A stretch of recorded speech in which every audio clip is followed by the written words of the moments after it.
Perdagangan antara pedagang India dan Indonesia ini diketahui di mana sih diketahui kok bisa pedagang India sampai Indonesia dulu terbentuk. Nah, ternyata angin laut itu yang lebih baik ya, yang bagus pada zaman dulu itu yaitu angin laut yang dari India ke Indonesia dulu. Jadi semua pedagang India itu melewati Indonesia dulu baru ke Cina. Dan menjadi faktor lain juga dia karena Indonesia ini punya banyak sekali kekayaan alamnya kan, beraneka ragam kekayaan alamnya. Oleh karena itu pedagang India ini memasuki Indonesia dulu untuk mengambil keuntungan, baru dia pergi ke Cina dan baru melakukan hubungan dagang di Cina. Oke. Next, Nel. Selanjutnya, di sini saya akan membahas tentang teori tentang masuk dan menyebarnya Hindu-Buddha ke Indonesia.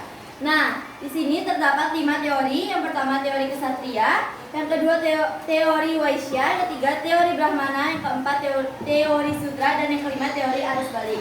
Di sini saya akan menjelaskan tentang teori Ksatria. Teori Ksatria menurut Mukherjee, agama dan kebudayaan Hindu-Buddha datang pertama kali ke Indonesia dibawa oleh golongan Ksatria atau golongan tentara dari India. Nah, kemudian kaum Ksatria asal India ini membangun koloni baru di Nusantara dan melakukan hubungan perdagangan. Selain itu, mereka juga mendatangkan seniman-seniman asal India untuk membangun candi-candi di Indonesia. Next. Selanjutnya yang kedua, teori Waisya. Menurut N.J. Krom, proses terjadinya hubungan antara India dan Indonesia karena adanya hubungan perdagangan. Sehingga orang India datang ke Indonesia sebagian besar adalah tujuannya untuk berdagang. Nah, selama mereka menetap, memungkinkan terjadinya perkawinan dengan perempuan yang ada di Indonesia. Selanjutnya akan dijelaskan oleh Hilary Agustin. Oke, sekarang yang ketiga yaitu teori Brahmana. J.C. Lur mengutarakan bahwa penyebaran agama dan kebudayaan Hindu ke Indonesia hanya bisa dilakukan oleh kaum Brahmana, karena kaum Brahmana yang berhak mempelajari dan menguasai isi kandungan kitab Veda. Next. Dan yang keempat yaitu teori Sudra. Menurut teori ini, penyebaran agama dan kebudayaan Hindu ke Indonesia dibawa oleh orang India yang berkasta Sudra. Di India, sebagai golongan kasta paling rendah, mereka merasa tersisih dan hidup sebagai budak. Oleh karena itu, orang yang berkasta di India datang ke Indonesia untuk mengubah hidupnya. Dan yang terakhir yaitu teori arus balik.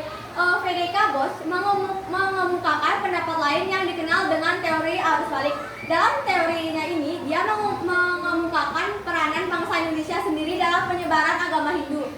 Menurut teori ini, penyebaran agama dan kebudayaan Hindu ke Indonesia pertama kali dilakukan oleh kaum intelektual terdidik yang memiliki semangat untuk menyebarkan agama Hindu. Oke. Ya, 3 orang. Dari kelompok kami, Nanya iya. Kemudian kami akan membuka sesi tanya jawab. pertama ya 3 orang. Ini pasti 3 orang. Dan ya. Ya Bapak ini ke slide yang teori sutra. Mana yang teori iya sih. Oleh karena itu kan ada dibahas di teori sutra ini. Oleh karena itu orang yang berkasta di India datang ke Indonesia untuk mengubah hidupnya. Terus kenapa orang India harus mengubah hidupnya ke Indonesia? Terus bisa pas dia sampai Indonesia nih bisa nggak berubah hidupnya? Apa contohnya? Apa pembuktiannya? Terima kasih. Oke. Ya, jawab dulu. Oke, saya akan menjawab pertanyaan dari Kina. Dan tadi kan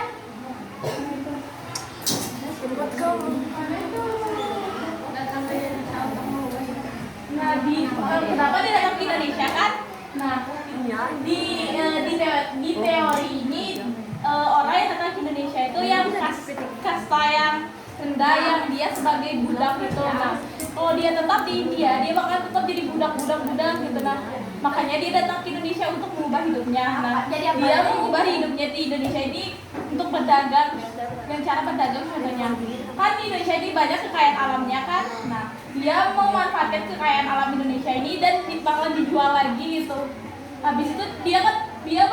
bebas dari budak itu, status budaknya. Gimana dah sikapnya orang Indonesia pas dia datang ke Indonesia?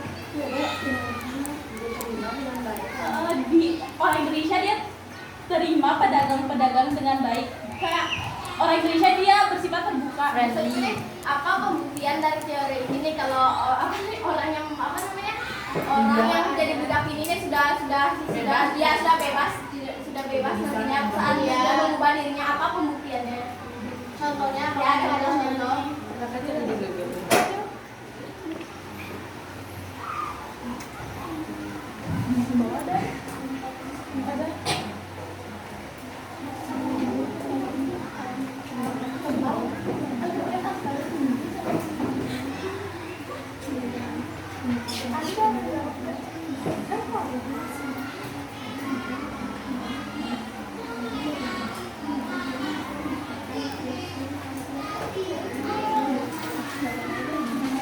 Oke. Nah,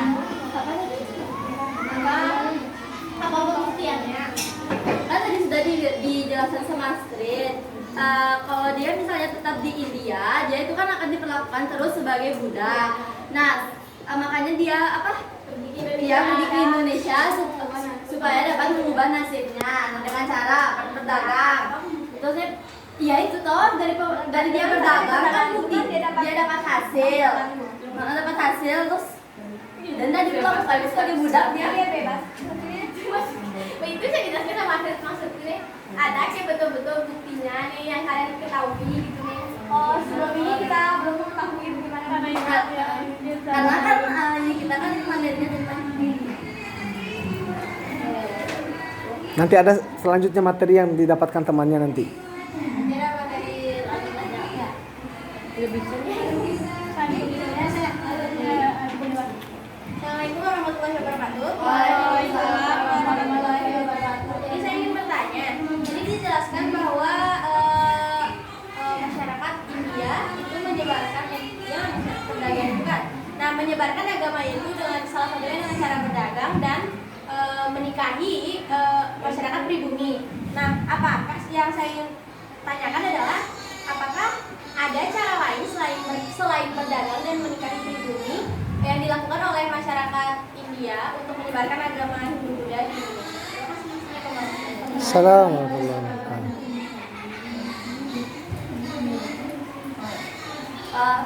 Jadi terima kasih pada Adila. Jadi apakah ada cara lain yang dilakukan oleh India untuk menyebarkan kan agamanya? Ada kan tadi disebutkan juga mereka menyebarkan selain dengan cara berdagang dan menikahi perempuan pribumi, mereka menyebarkannya dengan cara mendatangkan seniman-seniman asal India untuk membangun candi-candi yang ada di Indonesia. Jadi mereka memperkenalkan dulu gitu kayak budaya-budayanya. Langsung gitu buat candi itu berapa persetujuan? Hah? Ada sih ada sih. Maksudnya Ada sih Ada ya Bu? Oh ya. Jadi kurangnya seperti itu. Oh ya. Kalau bisa balik ke slide yang warna Brahmana. Masya Allah. Saya nih. Imut sekali. Oh, udah sudah lewat tadi. Nah, ini kan dibilang oh ya, budaya Hindu itu bisa dilakukan apa sih? Kebudayaan Hindu ke Indonesia itu hanya bisa dilakukan oleh kaum Brahmana kan? Karena kaum Brahmana ini yang berhak mempelajari isi kandungan kitab Veda. Nah, kitab Veda ini ada apa sih? Ada apa sih di kitab Veda ini? Sampai-sampai cuma kaumnya dia aja yang bisa ke Indonesia gitu. Ada kenapa sih kitab Veda ini gitu sampai kaumnya aja yang bisa kaum Brahmana bisa ke Indonesia gitu. Ya, oke. Gampang itu. Ngerti enggak? Gampang itu dijawab. Sebenarnya apa fungsi? Apa sebenarnya pengaruh dari kitab Veda ini? Kenapa dia bisa sebagai Kenapa cuma kaum Brahmana yang berhak? Ya, kenapa cuma kaum Brahmana yang berhak gitu? Iya. Kenapa dia patokannya kaum Brahmana?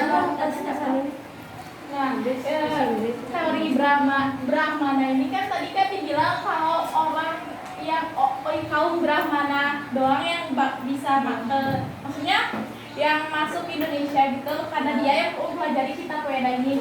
Nah, sebelum ini dia kaum Brahmana ini diundang oleh penguasa lokal di Indonesia yang mau mempelajari agama Hindu gitu. Jadi makanya bakalan dikirim orang yang menguasai kitab Veda biar bisa mengajarkan yang kayak ilmunya yang udah tinggi gitu. Udah tinggi jadi kitab Veda ini ustadz lah istilahnya. Iya. Makanya ustadz lah mau ngajar agama. Saya dakwah, ke dakwah. Iya. Besar agamanya juga. Pemuka agama. Kasta tertinggi. Pemuka agama. Iya. Ada lagi? Iya. 3 aja. Oke. Oke. Terima kasih buat teman-teman yang sudah bertanya. Kalau misalnya jawabannya kurang puas itu bisa dicari.